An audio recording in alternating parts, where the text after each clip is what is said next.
Guys आज हम करेंगे क्लास 10th मैथ्स एनसीईआरटी का जो जस्ट सीबीएसई ने बोर्ड एग्जाम मैथ्स के लिए सैम्पल पेपर रिलीज किया है उसका सेक्शन ए से क्वेश्चन नंबर 8।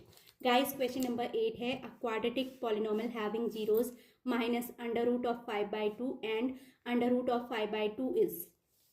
तो इस क्वेश्चन में हमें क्या दिए हैं, दो जीरोस दिए हैं। एक है हमारा under root of 5/2 and second जो जीरोस है हमारा वो है अंडर रूट 5/2। तो उस कंडीशन में हमने क्या फाइंड आउट करना है या क्या फॉर्म करनी है, क्वाड्रेटिक पॉलिनोमियल फॉर्म करनी है। और उसके लिए हमारे पास 4 ऑप्शन दिए हुए हैं और बताना है कि कौन सा ऑप्शन करेक्ट है। तो सबसे पहले इसके सॉल्यूशन में हम क्या राइट करेंगे, गिवन जीरोस। तो जीरोस हैं, फर्स्ट है under root of minus sign के साथ 5/2 and under root 5/2। First condition में हम लोग क्या करेंगे, सबसे पहले यहाँ पर सम ऑफ जीरोस फाइंड करेंगे और दूसरा हम फाइंड करेंगे प्रोडक्ट ऑफ जीरोज। तो sum of zeros is equals to आ जाएगा minus under root of 5/2 plus under root of 5/2 and positive and negative same quantities answer हमेशा क्या होता है, जीरो होता है। ऐसे ही हमने प्रोडक्ट ऑफ जीरोस निकालना है तो वो माइनस आएगा under root of 5/2 multiply by under root of 5/2। तो यहाँ पर प्लस माइनस का माइनस आएगा गाइस। अब क्योंकि under root of 5/2 multiply by under root of 5/2 है तो उसको मैं सीधे से राइट करूंगी अंडर रूट ऑफ 5/2 का स्क्वायर। तो स्क्वायर से अंडर रूट कैंसिल आ जाएगा तो सो प्रोडक्ट ऑफ जीरोस कितना आ जाएगा हमारा 5/2। तो अब हमारा जो रिक्वायर्ड पॉलिनोमियल होगा, तो रिक्वायर्ड पॉलिनोमियल का जो फॉर्मूला होता है, अगर हमें सम ऑफ जीरोस और प्रोडक्ट ऑफ जीरोस मालूम है तो उस कंडीशन में हमारा रिक्वायर्ड पॉलिनोमियल क्या होगा, P X is equals to X square minus sum of zeros whole into X and plus product of zeros.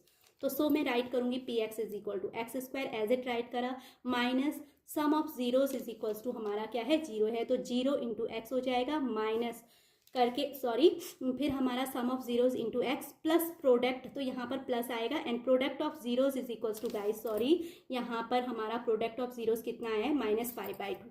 तो मैंने ये रखा एंड -5/2 प्रोडक्ट ऑफ जीरोस की प्लेस पे राइट कर दिया। तो अब ये आ जाएगा P X is equal to X square -0x, यानी कि ये तो हमारा क्या हो गया, एलिमिनेट हो गया क्योंकि 0x की वैल्यू 0 ही होती है तो 0 को राइट करने का कोई भी ऑब्जेक्ट नहीं है यहाँ पर। फिर प्लस माइनस का माइनस हो जाएगा 5/2।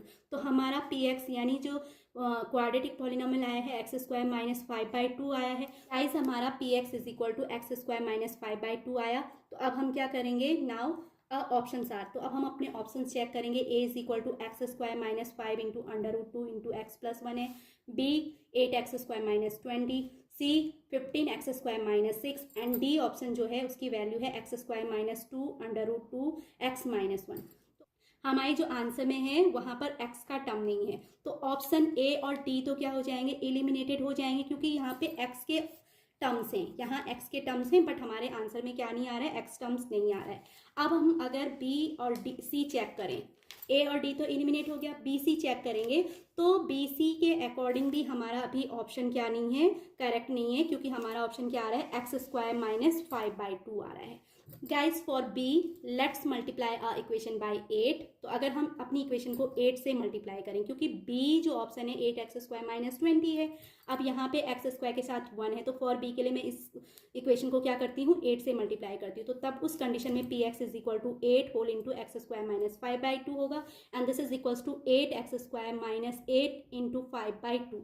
तो गाइज यहाँ पर क्या आ जाएगा, 8x स्क्वायर माइनस 2 से 8 4 टाइम्स कैंसिल होगा और ये हो जाएगा 4 5 जा 20, यानी पी एक्स की वैल्यू कितनी आ गई, 8x स्क्वायर माइनस 20 आ गई। अब हम अपना ऑप्शन चेक करें पी एक्स की वैल्यू से, क्योंकि 8x स्क्वायर माइनस 20 है तो ऑप्शन चेक करें तो ऑप्शन बी क्या है, 8x स्क्वायर माइनस 20 है। तो इसका मीनिंग क्या है, so correct option is B 8x square minus 20। तो गाइज इस तरीके के क्वेश्चंस क्या आते हैं बोर्ड एग्जाम में, मोस्टली पूछे जाते हैं। तो आई होप आपको क्वेश्चन नंबर 8 अच्छे से क्लियर हो गया होगा। अगर आपको मेरी ये वीडियो अच्छी लगी तो please like share and subscribe it and thanks for watching again.